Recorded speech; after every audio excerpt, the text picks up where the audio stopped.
अक्सर लोगों के लिए उर्दू ग्रामर एक मुश्किल पहेली जैसी होती है, खास तौर पे उनके लिए जिन्होंने अंग्रेजी मीडियम में तालीम हासिल की हो। तो आज हम इसी पहेली को मिलकर सुलझाने की कोशिश करेंगे। जी हाँ, बहुत से स्टूडेंट्स के लिए उर्दू ग्रामर एक भूल भुलैया या एक तरह का दर्द सर बन जाती है, लेकिन फिक्र की कोई बात नहीं, आज हम इसको बिल्कुल आसान बना देंगे। तो आज हम क्या क्या देखने वाले हैं?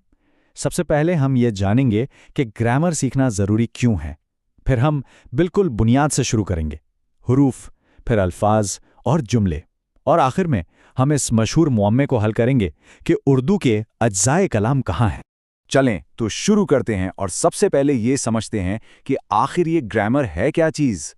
देखें, सीधे अल्फाज में ग्रामर किसी भी ज़ुबान का एक हिदायतनामा या इंस्ट्रक्शन मैनुअल है।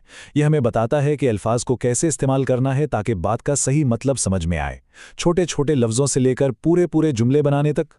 तो आइए अपनी इमारत की पहली ईंट रखते हैं, यानी हुरूफ। उर्दू ग्रामर में इसे इल्मे हिज्जा कहते हैं और अंग्रेजी में ऑर्थोग्राफी। और यहीं पर पहला और सबसे बड़ा फ़र्क सामने आता है। जहां अंग्रेजी में सिर्फ 26 हुरूफ हैं, वहीं उर्दू में दुगने से भी ज़्यादा यानी 54 हुरूफ तहज्जी हैं। अच्छा, अब ये स्लाइड बहुत दिलचस्प है। ये हमें बताती है कि उर्दू के हरूफ आए कहाँ से। ये कई ज़ुबानों का एक खूबसूरत इम्तजाज है। इसमें अरबी, फ़ारसी और हमारी मकामी हिंदी ज़ुबानों की आवाज़ें भी शामिल हैं, और यही वजह है कि उर्दू इतनी वसी और अमीर ज़ुबान है।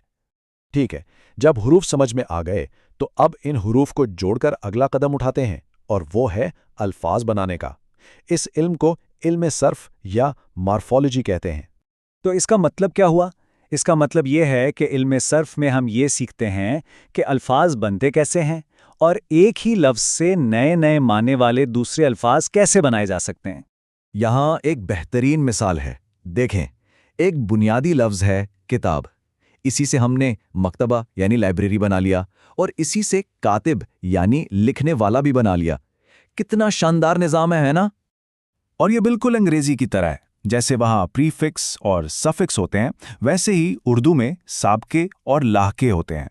साबका लफ्ज़ से पहले लगता है, जैसे बेअदब में बे, और लाहका लफ्ज़ के आखिर में, जैसे खूबसूरती में ये। चले, अब हम अपनी तामीर के आखिरी मरहले पर पहुंच गए हैं। हुरूफ से अल्फाज बने और अब अल्फाज को जोड़कर जुमले बनाएंगे। इस इल्म को कहते हैं इल्मे नहव यानी सिंटैक्स। ये दरअसल अल्फाज को सही तरतीब में रखने के कवानीन हैं। अगर तरतीब ठीक ना हो तो बात का मतलब ही बदल जाता है। तो इल्मे नहव हमें यही सिखाता है कि बामानी जुमले कैसे बनाएं। किसी भी आम जुमले में एक फ़ाइल होता है यानी काम करने वाला, और एक मफूल होता है यानी जिस पर काम किया जा रहा हो। जैसा कि इस मिसाल में ज़ैद किताब पढ़ता है। ये साख्त भी काफ़ी हद तक अंग्रेज़ी जैसी ही है। अच्छा, अब हम इस हिस्से पर आते हैं जो अक्सर सीखने वालों के लिए सबसे बड़ी उलझन का बाइस बनता है, यानी अज्जाए कलाम या पार्ट्स ऑफ स्पीच का फ़र्क। सवाल यह है कि अंग्रेजी में तो हम 8 या उससे भी ज़्यादा पार्ट्स ऑफ स्पीच पढ़ते हैं, नाउन, प्रोनाउन, वर्ब, एडजेक्टिव वगैरह, लेकिन उर्दू ग्रामर में सिर्फ 3 बड़ी किस्में हैं, इस्म, फ़ेल और हर्फ। तो फिर बाकी सब कहाँ चले गए?